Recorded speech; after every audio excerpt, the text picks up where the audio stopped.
अक्टूबर 2017 को राजस्थान के अलवर शहर की शिवाजी पार्क कॉलोनी में संध्या शर्मा और कविता शर्मा नाम की दो बहनें रात को छत पर सोई हुई थीं, जबकि परिवार के सभी लोग नीचे घर में सोए हुए थे। लेकिन छत पर सुबह ही सूरज की रोशनी के कारण संध्या और कविता की नींद उस दिन जल्दी ही खुल गई, जिसकी वजह से वो दोनों बहनें पानी का मोटर ऑन करने के लिए नीचे आ गई। लेकिन जैसे ही मोटर ऑन करने के बाद वो दोनों बहनें कमरे के अंदर गई तो वहां का दृश्य देखकर उनके मुंह से चीख निकल गई। उनके रोने की आवाज सुनकर आस पड़ोस के लोग भी इकट्ठा हो गए। वो लोग भागकर बनवारी लाल शर्मा के घर में जाते हैं, लेकिन पड़ोसियों ने भी जब उस कमरे के अंदर का मंजर देखा तो एक पल के लिए उनका भी कलेजा दहल गया, क्योंकि उस कमरे में लाशें ही लाशें पड़ी थीं। घर के मुखिया बनवारी लाल और उनके तीनों बेटे अमन, हैप्पी, अज्जू और बनवारी लाल के भाई का बड़ा बेटा निक्की, घर में उन सभी के शव खून से लथपथ पड़े हुए थे। बनवारी लाल और बड़ा बेटा अमन बेड पर पड़े थे। उनके अलावा घर के सभी लोग फर्श पर पड़े थे। बनवारी लाल के पड़ोसी देखते ही समझ गए थे कि उस घर में कत्ल नहीं बल्कि कत्लेआम हुआ है। वहां पर मौजूद पड़ोसियों ने इस घटना की जानकारी तुरंत पुलिस को दे दी। इधर सूचना मिलते ही पुलिस भी तुरंत मौके वारदात पर पहुंच गई। एक ही घर में 5 लाशों को देखकर पुलिस भी कांप गई।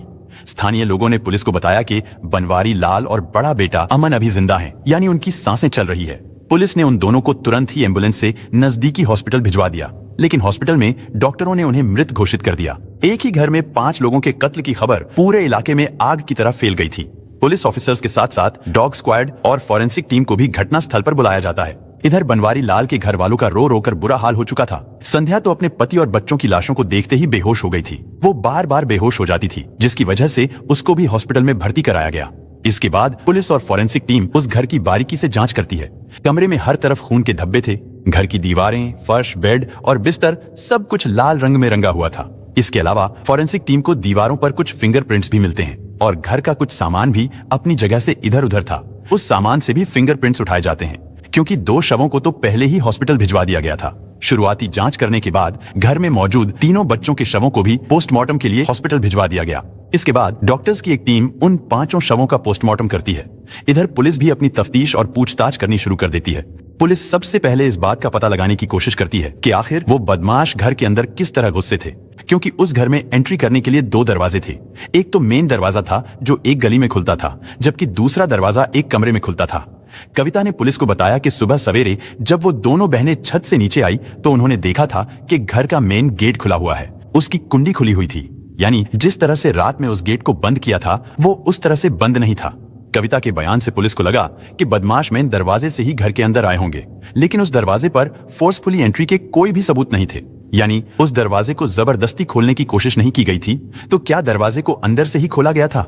क्योंकि ऐसा सामूहिक कत्ल भी कोई अकेला इंसान तो नहीं कर सकता था। जरूर इसमें कई लोग शामिल रहे होंगे। लेकिन अब सवाल ये है कि जब ये वारदात हुई थी तो उस समय चीख पुकार या हाथापाई की आवाज छत पर सो रही कविता और संध्या को तो जरूर सुनाई देनी चाहिए थी।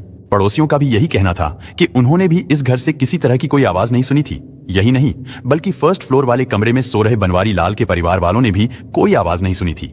ये घटना 2 और 3 अक्टूबर की दरमियानी रात को हुई थी। उस रात बनवारी लाल के छोटे भाई मुकेश घर पर मौजूद नहीं थे। मुकेश इस घटना से 3 दिन पहले ही अपने काम के लिए शहर से बाहर चला गया था। हालांकि इस वारदात के बाद घर वालों ने मुकेश से कांटेक्ट करने की बहुत कोशिश की, लेकिन वो लोग नाकाम रहे। यानी इधर उनके घर में इतनी बड़ी वारदात हो गई थी और मुकेश को इस बारे में कुछ भी नहीं पता था। इसके बाद पुलिस की कई टीमें बनाई जाती हैं और उन्हें अलग अलग काम सौंप दिए जाते हैं। साथ ही घटनास्थल के आसपास और रास्ते पर लगे सभी सीसीटीवी कैमरा को भी खंगालने की कोशिश की जाती है। हालांकि वहां पर बहुत ज्यादा कैमरे नहीं लगे हुए थे, लेकिन फिर भी कुछ दुकानों और कुछ बड़े घरों में लगे सीसीटीवी कैमरा को चेक किया गया, मगर फिर भी कोई सुराग नहीं मिला, क्योंकि उन सीसीटीवी कैमरों में कोई भी सस्पेक्ट नजर नहीं आ रहा था। दरअसल बनवारी लाल के घर में आने के लिए कई ऐसे रास्ते थे जिनसे कोई भी व्यक्ति बिना किसी कैमरे की नजर में आए उस घर में आराम से आ जा सकता था। इसके बाद पुलिस ने यह भी पता लगाने की कोशिश की कि बनवारी लाल की किसी से कोई दुश्मनी तो नहीं थी।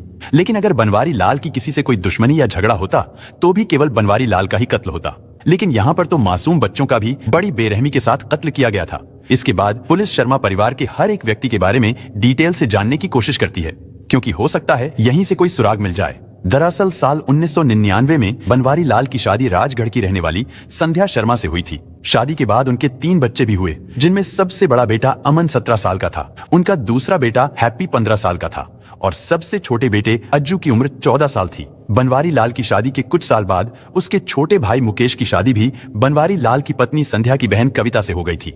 मुकेश और कविता के भी 2 बच्चे थे।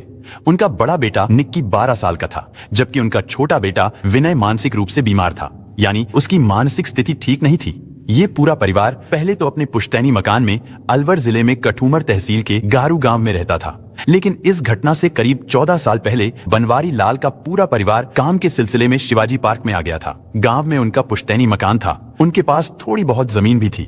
उन सब की देखभाल बनवारी लाल के चाचा का परिवार करता था। लेकिन जब बनवारी लाल ने अपने चचेरे भाइयों से जमीन का बंटवारा करने को कहा तो वो लोग बहाने करने लगे, जिसकी वजह से जमीन के बंटवारे को लेकर बनवारी लाल का अपने चाचा से जमीनी विवाद शुरू हो गया था।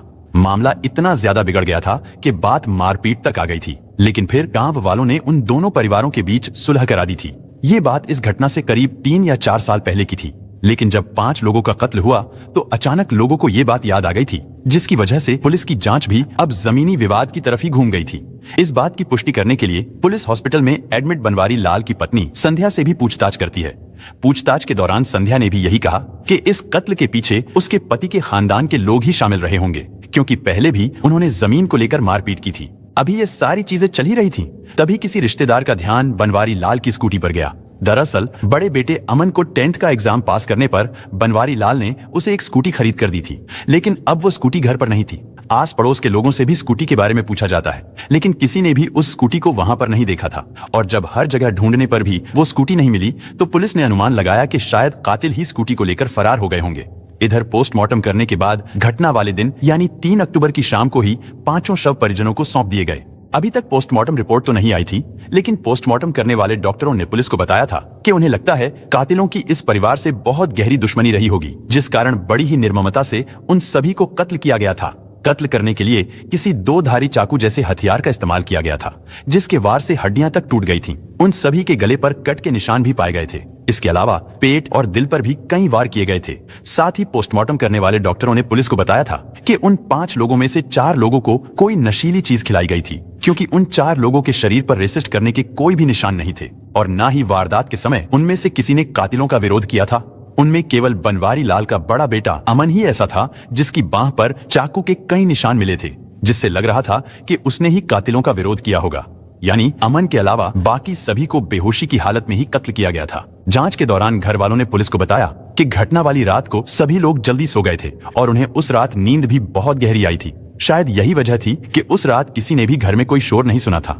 इधर पुलिस सोच रही थी कि पूरे परिवार को एक साथ इतनी गहरी नींद कैसे आ सकती है। कहीं ऐसा तो नहीं था कि उस पूरे परिवार को ही नशीली चीज खिलाई गई हो। घर में पिछली रात की कुछ रोटियां और सब्जी वगैरह बची हुई थी। पुलिस ने उनको भी जांच करने के लिए लैब में भिजवा दिया, क्योंकि अब पुलिस को शक होने लगा था कि कहीं ना कहीं इस वारदात के पीछे घर के ही किसी व्यक्ति का हाथ हो सकता है, क्योंकि घर का मेन दरवाजा भी अंदर से ही खोला गया था। इधर पुलिस की एक टीम ने बनवारी लाल के बेटे अमन की स्कूटी को भी तलाश करना शुरू कर दिया था। इसी दौरान किसी ने पुलिस को खबर दी कि रेलवे स्टेशन के पास मंडी मोड़ पर एक लावारिस स्कूटी खड़ी है। जानकारी मिलते ही पुलिस ने उस स्कूटी को कब्जे में ले लिया और उसे बनवारी लाल के घर वालों को दिखाया। उन्होंने देखते ही उसकी पहचान कर ली। वो स्कूटी बनवारी लाल की ही थी। उस स्कूटी पर भी खून के कुछ धब्बे पाए गए थे। उसके हैंडल पर भी निशान थे। इसके बाद पुलिस मंडी मोड़ पर लगे सभी सीसीटीवी कैमरा को खंगालना शुरू करती है और ये पता लगाने की कोशिश करती है कि आखिर स्कूटी को यहाँ पर किसने पार्क किया था। आखिरकार पुलिस को एक सीसीटीवी फुटेज में 2 और 3 अक्टूबर की दरमियानी रात 1:48 पर 2 लोग स्कूटी से आते हुए दिखाई देते हैं। उनमें से एक व्यक्ति मंडी मोड़ पर ही उतर जाता है। वहां पर लगी पानी की टंकी में उस व्यक्ति ने अपने हाथ पैर और मुंह धोया, जबकि दूसरा व्यक्ति उस स्कूटी को एक दीवार के पीछे ले जाकर लावारिस हालत में छोड़ देता है। इसके बाद वो दूसरा व्यक्ति भी पानी की टंकी के पास आता है। उसने भी अपने हाथ पैर धोए और फिर वो दोनों वहां से फरार हो गए। रात में अंधेरा होने की वजह से उनका चेहरा साफ दिखाई नहीं दे रहा था, लेकिन स्कूटी पर जो फिंगरप्रिंट्स पाए गए थे वो तीनों ही फिंगरप्रिंट्स मौका वारदात पर जो फिंगरप्रिंट मिले थे उनसे मैच हो गए थे। लेकिन वारदात वाली जगह पर एक और चौथे व्यक्ति के फिंगरप्रिंट भी थे जो किसी से भी मैच नहीं हुए थे। इससे पुलिस ने अंदाजा लगाया कि इस कत्ल में 4 लोग शामिल हैं और चौथा व्यक्ति जरूर कोई घर का ही है। पुलिस को घर वालों पर शक तो पहले ही था, क्योंकि बनवारी लाल के छोटे भाई मुकेश का भी कुछ अता पता नहीं था। पुलिस को उस पर भी शक था।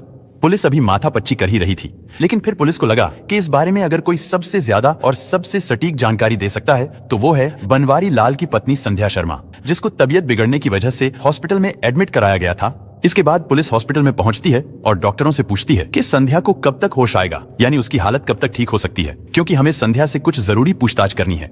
लेकिन तभी डॉक्टर कहता है कि मुझे ऐसा लगता है कि ये महिला बीमार नहीं है, बल्कि बीमार होने का नाटक कर रही है। पुलिस के लिए इतना ही काफी था। इसके बाद पुलिस संध्या के पास जाती है, उसे जगाती है और उसे हॉस्पिटल से सीधे पुलिस स्टेशन लेकर आती है। साथ ही संध्या के मोबाइल फोन को भी चेक किया जाता है। उसके मोबाइल फोन की CDR यानी कॉल डिटेल में पुलिस को एक नंबर मिलता है। उस नंबर पर इस घटना से कुछ दिन पहले तक संध्या की काफी ज्यादा बात होती थी, लेकिन इस वारदात के बाद अचानक से उस नंबर पर संध्या की बातचीत होनी बंद हो गई। आखिर वो नंबर किसका था? इस बात का पता लगाने के लिए पुलिस ने उस नंबर की भी कॉल डिटेल निकलवाई। कॉल डिटेल से पता चला कि वो नंबर हनुमान प्रसाद जाट उर्फ जैक का है। और जब हनुमान प्रसाद की लोकेशन चेक की गई तो पता चला कि घटना वाले दिन यानी 2 अक्टूबर 2017 को रात 10:30 बजे से लेकर करीब 2 बजे तक उसकी लोकेशन बनवारी लाल के घर के आसपास ही थी।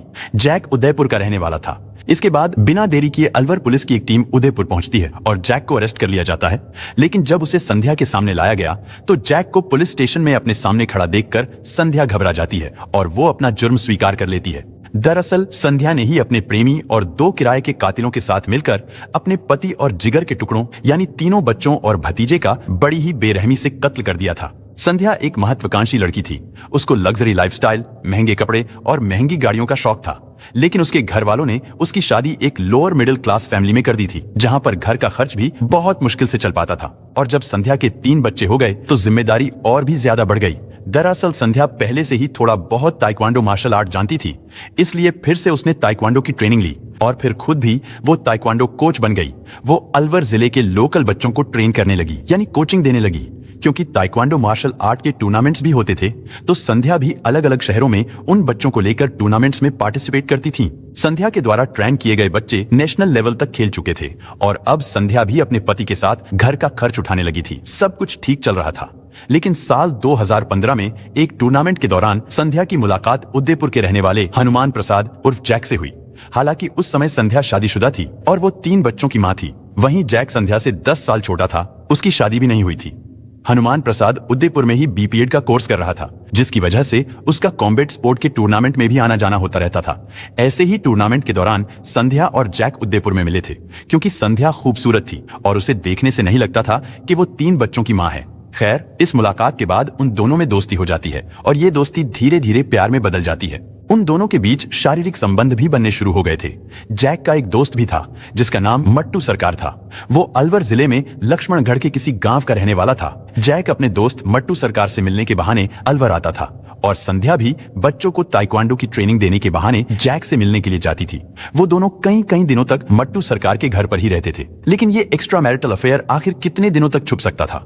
और फिर एक दिन बड़ा बेटा अमन अपनी माँ को जैक के साथ देख लेता है। अमन सारी बात अपने पिता बनवारी लाल को बताता है। बनवारी लाल संध्या को बहुत डांटते फटकारते हैं और उसे समझाते हैं कि ये काम तुम्हें शोभा नहीं देता, तुम्हारे 3 बच्चे हैं, तुम्हें शर्म आनी चाहिए। लेकिन संध्या तो जैक के प्यार में इतनी अंधी हो चुकी थी कि वो कुछ समझने को तैयार ही नहीं थी, जिसकी वजह से संध्या के घर से बाहर जाने पर भी रोक लगा दी गई। लेकिन संध्या तो प्यार में बहुत आगे निकल चुकी थी। वो तो अब जैक से शादी करना चाहती थी, उसके साथ ही जिंदगी बिताना चाहती थी। संध्या और जैक का मिलना जुलना तो बंद हो गया था, लेकिन संध्या अब भी घर वालों से छिपकर जैक से फोन पर बातें करती थी। लेकिन फिर अचानक इस घटना से 3 महीने पहले संध्या ने जैक से कहा कि अब उसके पति बनवारी लाल और बड़े बेटे अमन को रास्ते से हटाना ही होगा। शुरू में तो जैक ऐसा करने से मना कर देता है, लेकिन वो भी संध्या से प्यार करता था और उससे शादी करना चाहता था। इसलिए संध्या के बार बार कहने पर जैक भी तैयार हो जाता है। इसके बाद वो दोनों प्लानिंग करनी शुरू कर देते हैं। कत्ल से करीब 2 महीने पहले जैक 2 फर्जी सिम खरीदता है। एक सिम उसने खुद रखा, जबकि दूसरा सिम उसने संध्या को दे दिया था। अब वो दोनों इन्हीं नंबरों से बात करते थे, क्योंकि उन्हें पता था कि ये काम उन दोनों के बस का नहीं है। इसलिए जैक ने दीपक नाम के एक लड़के से बात की। दीपक थोड़े से पैसों के लिए इस वारदात को अंजाम देने के लिए तैयार हो गया। साथ ही दीपक ने अपने ममेरे भाई कपिल को भी इस खूनी प्लान में शामिल कर लिया। दीपक और कपिल मात्र 3000 रुपए में 2 कत्ल करने के लिए तैयार हो गए। इसके बाद इस घटना को अंजाम देने के लिए 2 अक्टूबर का दिन चुना गया। घटना से 3 दिन पहले यानी 30 सितंबर को जैक ने एक चाकू तो ऑनलाइन मंगाया था, जबकि दूसरा चाकू उसने मार्केट से ही खरीदा था। साथ में वो लोग सर्जिकल ग्लव्स भी खरीदते हैं, ताकि कत्ल करते समय मौकाए वारदात पर कोई भी फिंगरप्रिंट ना छूटे। इसके बाद जैक ने नींद की गोलियां खरीदकर संध्या को दे दी। संध्या ने 2 अक्टूबर को डिनर तैयार किया। उस रात संध्या ने रायता बनाया था, जिसमें उसने बड़ी ही आसानी से नींद की गोलियां भी मिला दी थी। इसके बाद घर के सभी लोग डिनर करते हैं, लेकिन उस दिन बड़े बेटे अमन की तबीयत ठीक नहीं थी। उसने रात में खाना नहीं खाया था और यही कारण था वारदात के समय अमन की नींद खुल गई थी।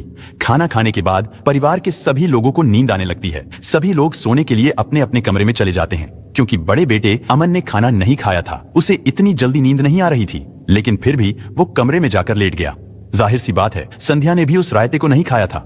सभी घर वालों के सोने के बाद 9:44 पर संध्या अपने प्रेमी जैक को फोन करती है। जैक पहले ही उदयपुर से अपने दोस्त मट्टू सरकार के घर पर आया हुआ था। उसके साथ कपिल और दीपक भी थे। इसके बाद वो चारों दोस्त 10:30 बजे के आसपास संध्या के घर पर पहुंचते हैं।